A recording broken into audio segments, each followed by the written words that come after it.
Crafty friends, it's Jess from jesscrafts.com, and today I'm here with some cards featuring Gerda Steiner Designs, and I'm using the Coffee Monsters stamp set.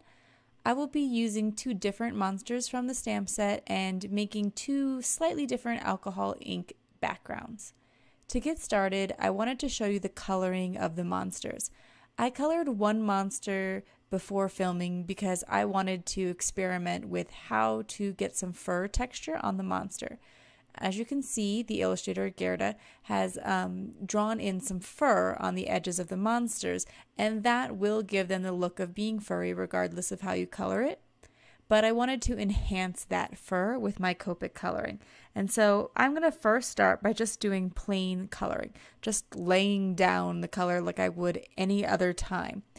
I'm starting with the darkest color and moving on to the lightest color. I've recently started trying this because it's a little bit faster and it saves a little bit of ink. I feel a little bit mixed on it though, because I do often want to go back and make my shadows, my darkest color, even darker. So sometimes I wind up blending it all out again. But I do think that it is a little bit more, saves a little bit of time and ink compared to covering everything, all over in the base coat first. So I'm using R14, R22, and R32, which, as you can see, aren't anywhere near each other. A lot of times people recommend, use the colors that are very similar in number, like R20, 22, 24. I don't even know if R24 is actually a thing.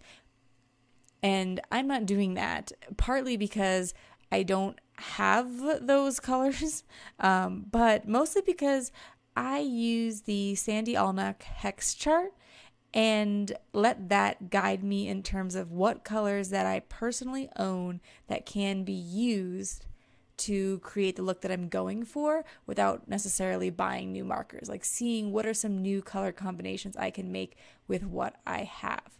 And these all overall give a very corally pink sort of look. The reds can be quite difficult to work with because they bleed really easily, and these are all technically reds even though they have this pink look. And personally, I find the pinks to be very fluorescent. I don't know, I've never found a pink combination that I really, really love. However, this sort of reddish corally version of pink worked out quite well for me. I'm really enjoying R22 and 32 together, with 32 actually being the lighter color. And here's that part where I go back and I add my my darker pieces, but instead of just adding the darker shadows, this is where I'm adding the fur texture. So the fur is coming down the monster. That's what Gerda drew. So that's what you want to enhance. So I'm just using a flicking motion to draw flicks of my darkest color in the same direction that she drew the hair. And I am extending this darkest color into the area where I colored my medium tone. And then I'm going to extend the medium tone hair flicks into the lightest tone. And I won't do any in the very lightest tone in terms of the fur flicks. The fur flicks I want to stand out. And so that is where actually I do a little bit of the R32. The fur flicks I want to stand out. So I want to make sure that they are darker than the color that I colored over them. That will happen naturally because the more Copic marker you add, the darker it gets. It layers on top of each other and becomes darker. But also, if you extend your darkest color into your medium tone area, it'll become more clear. You could also take a fourth, even darker color and let that add the fur texture. So the fur texture is really just flicks. I realize that it's not super noticeable on camera when I'm coloring, but you can see it in the still pictures at the end. And I should have a blog post to go with this where you could see the detail a little bit more. I wanted to play around with my alcohol inks. I've had them for many years. They've become trendy again, so I'm pulling them out. And I've actually recently come up with a new organization system for them that should make them a little bit easier to access. And I've swatched them all out, which always makes it more usable for me because I can see what I have in terms of colors.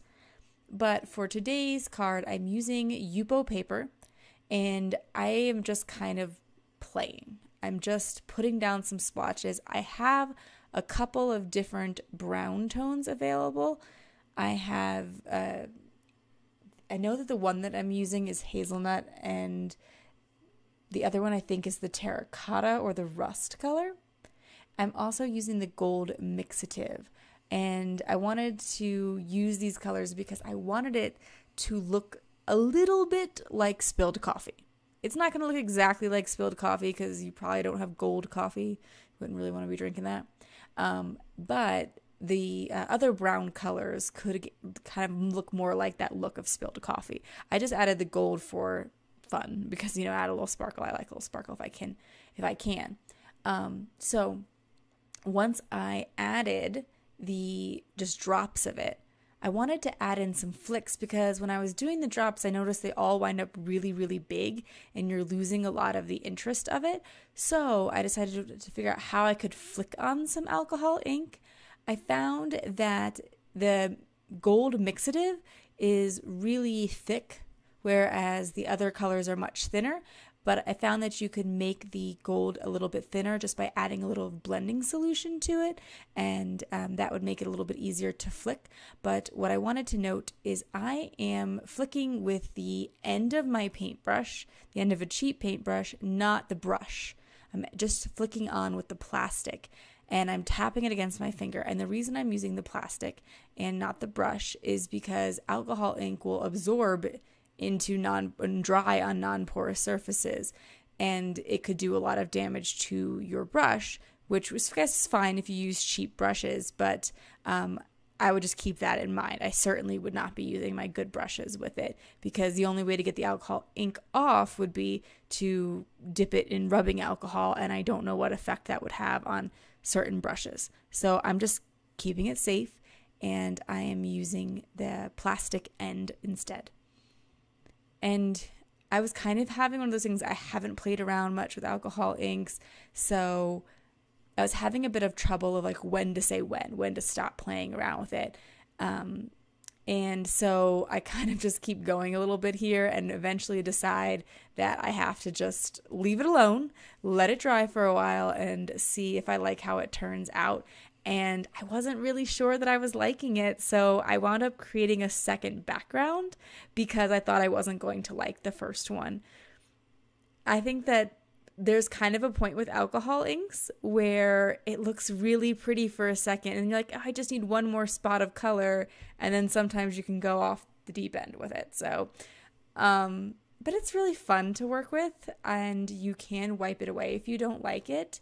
I will say what's tricky for me is that the Yupo paper is pretty expensive, and I usually use Seaside Stampin' Ink Chrome Coat Glossy paper, which is much more reasonably priced. I think it absorbs a bit more ink than the Yupo though, because the Yupo is really a plastic paper, so they react a little bit differently. Here, I'm again just dropping on a bunch of color. I'm trying to be a little bit more generous and just kind of play around. But then I find that everything's really blending together, and I wasn't too sure about that. I wasn't liking the way it was spotting, so I said, I thought to myself, well, I'm just going to like move it around because I don't like it. At this point, worst I can do is ruin it by moving it around. So I start just tipping it. There's some alcohol blending solution on there. And then as it starts to flow into each other, I'm liking it a lot more. It has more of this kind of like marbly look, this look of paint. I don't know, I just found it to be really interesting. And so I was much happier with it having moved it around. And I'm again just going to let that piece dry. But I had a thought. I wanted to add some detail to this. And there's this stencil from Create a Smile, which I'll link. I forget what it's called. Maybe Lots of Mugs. I spritzed it with rubbing alcohol. Like I have rubbing alcohol in a spritzer.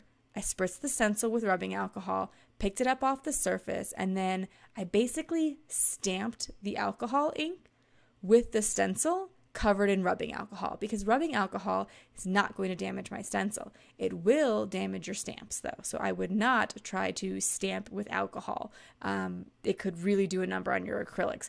but the plastic of the stencil is going to be fine.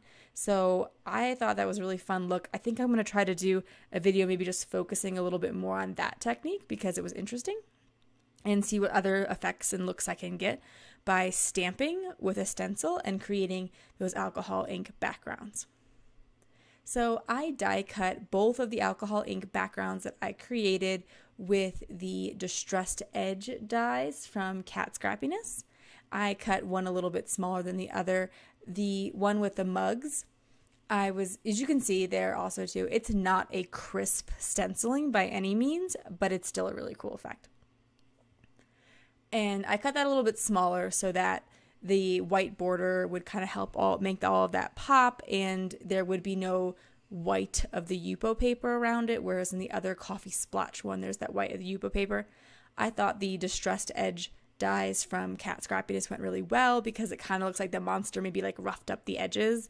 And I also used some of the same Copic markers that I used to color in the monsters to color in some background paper to stamp my sentiments on. So the sentiment says, "Coffee is a monster hug in a mug." I thought that was great to send to just about anyone as an encouragement. And so I went with that on both of the cards to keep it simple. I cut a little banner edge into them, and then I'm going to be able to adhere both elements with some foam tape just for a little bit of added interest. I like that when you cut these, they have the white border around it. There is coordinating dies. I didn't have them, so I used my scan and cut, but that white border really helps the monsters pop off the alcohol ink backgrounds. And I wanted to kind of do the same thing for the sentiments, so that's part of the reason that I added that foam tape, just to give it a little bit more separation. And sorry, just totally lost my train of thought there. I decided to keep this card with just the pink in both spots because there was no teal added, where there was the teal coffee mug in the other one, so that's where I pulled in that color from.